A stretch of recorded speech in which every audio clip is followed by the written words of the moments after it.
the Ramchal was speaking about this idea that there are three elements of Prishus. There's what's called Prishus Ba'anos, where a person goes ahead and separates himself from certain physical, material pleasures. Prishus B'dinim, where a person is a bit more machmir in halacha than he needs to be.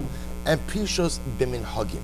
And ultimately, again, we'll see exactly what this means, but this seems to be like a social Prishus, a certain level of social Prishus.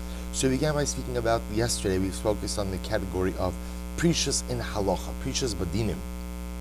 Right, Prishus Ba'anos, in terms of the Prishus, in terms of physical pleasures, we kind of spoke about that much more in last chapter. Prishus by dinim is chumrus. Is chumrus taking upon oneself logical chumras. It doesn't mean, again, every single chumrah doesn't mean ultimately again to machmir. No, but what it means is going above and beyond in situations which you feel are appropriate for that. He goes on. Ukvar zacharti lamala she'in lilmod mima shehutra kol Yisrael leprushin she'esham laharchik min akira min adome lo umin adome lo dome. So I say, so ultimately again, similarly again, that we started the next line. Amar Mar Ukva, Ana Bahai Milsa, another example of Prishus B'dinim. Ana Bahai Milsa, Chalabar Chamar L'Gabi Abba. What's an incredible Gemara? So Mar Ukva said, in this matter, I am like vinegar compared to wine when compared to my father. What is this referring to? The ilu Abba Kad Achal B'Isra Itna Lo Hava Achal Gavina Ad L'Machar Kiyashta. When my father would eat meat, he would wait 24 hours before eating cheese. The Ana, and me, Mar Ukva says, but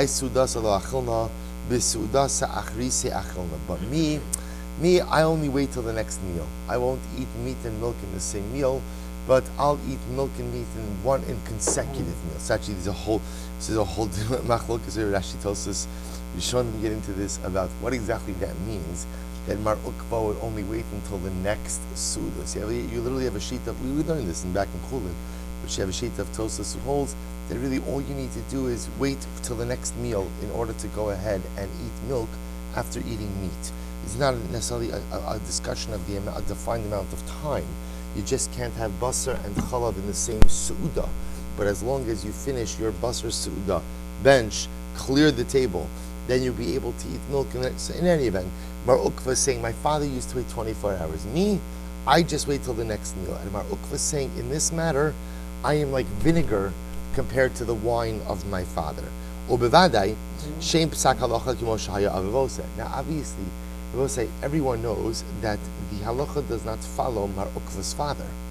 Right? The halacha does not say that you have to wait 24 hours between eating basar and chalav. Yet, because if indeed this was the halacha, then Mar Ukva, of course, would have conducted himself like who? Like his father. Rather, says the Gemara, Ela sha'aviv machmir haya beprishuso, ulakach haya Mar Ukva kori atzmo chala bar chamra, lefi shlo haya porish kol kach kamohu.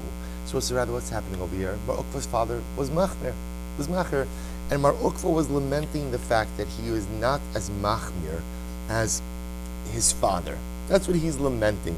My father was really able to go and accept upon himself these important chumras. Me, I'm not able to do it. That Prishus, so we'll say that's all Prishus and dinim. Prishus and halacha, being a bit more machmir in halacha. That Prishus, and we'll say, really what Ramchal is saying is, a person does have to be machmir.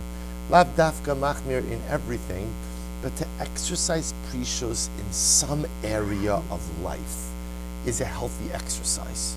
So decide what area that you want to go a bit above and beyond. A bit above and beyond. The good news is, Baruch Hashem, Chanukah is coming. So the truth is, we're all machmir in Chanukah, and mahadrin and mahadrin, according to even the most chumrah dikashita, that it's every person who's right, every person. So there are areas which is interesting. The Chanukah is actually one of those areas where we are machmir, which is quite fascinating, even though it's a dirabanan.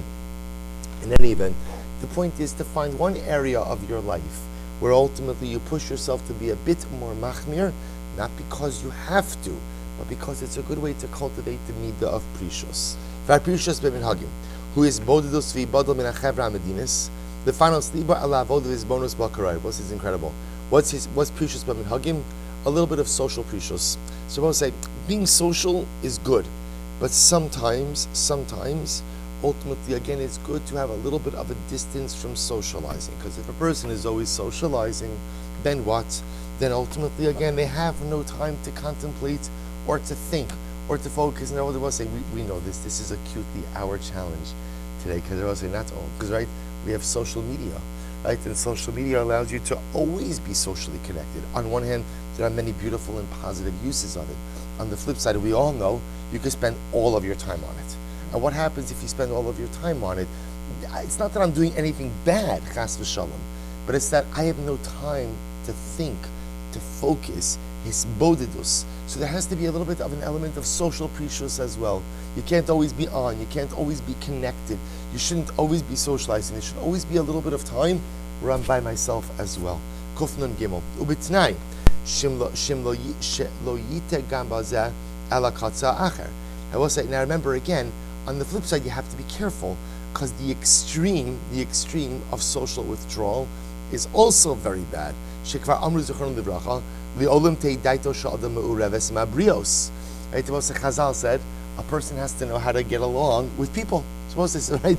So on one hand, what he's saying is you have to have social precious. Right? Don't socialize all of the time.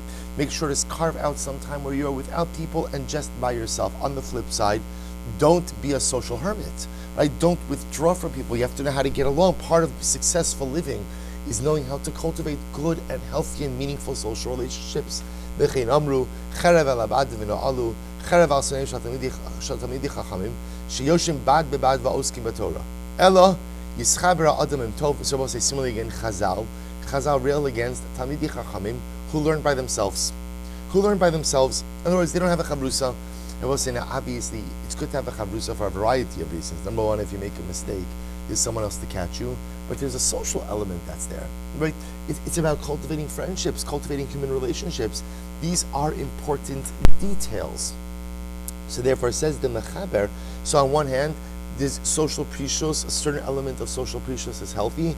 On the other hand, just be careful that it doesn't turn into a sense of unhealthy social isolationism. He goes on, rather Eli Yischaber Adamim Atovim, Zman Mashim Mitzarech Lo Limudo O Leparnaso, V'Yispodid Achar Kach V'Yidavik Be'Elokav, O Lahasik Darchei HaYosher V'Avod HaAmitis. Therefore, I will say, a person on one hand has to engage socially in positive ways, right? Positive ways to go ahead and learn Torah, positive ways for my parnasa. So there is positive social interaction, but at the same time, there also is always an element of social isolationism, not an actually it's too extreme. A little bit of social precious, where a person takes time away from everyone and everything else in order ultimately again to focus on their relationship with HaKadosh Baruch Hu. B'chlal zeh, l'ma'id b'diburo, u'lezar min hasicha b'tela. And I will say part of healthy social precious is making sure don't always have to talk, right? I don't always have to have a comment. I don't always have to have a retort. And to be careful about just meaningless chatter. Right? To be careful about meaningless chatter. Min ha'inyonim sha'adam margilas atzmo bahem. Ad shnish'arim lo bateva el tenu osa. V'hinei, let's conclude the parak. V'hinei shloshes chalokim ele. Therefore I will say these three elements of precious. Namely, again, what we call precious min ha'anos. Ultimately, again, a sense of precious from physical and material pleasure. Number two, precious in halacha, which represents being machmir in some things. Choose an area where you want to be machmir. And number three, social precious, where a person sometimes takes the time to be a little bit distant from social relationships in order to focus on himself and his relationship to HaKadosh Baruch Hu. These three areas, even though again we've kind of spoken about them in kind of succinct fashion, you see how they govern so many aspects of life. And